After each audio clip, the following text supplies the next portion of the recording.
السلام عليكم. اليوم إن شاء الله نسوي خلطة لتنظيف البشرة.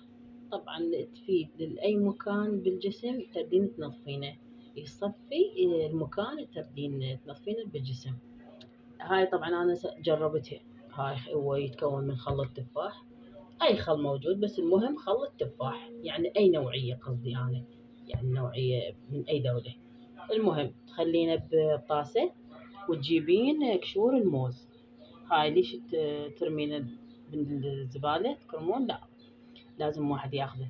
فتخلينه هيك، تغلفينه بالهذا، تغطينه هنا وتدلكين بيه المكان، تردين تصفينه. طبعا أنا جربت على وجهي، عندي بثور بالوجه، فما شاء الله يصفي الوجه، يعني يصفيه.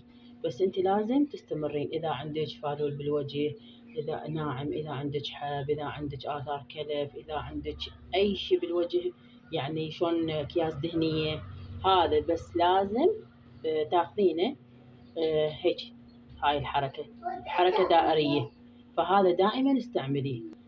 هذا تدلكين بالوجه، اليدين، الرجلين، الأبط، بأي مكان تردين، يعني بأي مكان، حتى يعني الركبة إذا بها فالول ناعم، حاب شي تصفي. حتى هذا إذا عندك حصف بالصدر بالظهر، فركي بالأسبوع مرتين 3 مرات 4 ما يضر.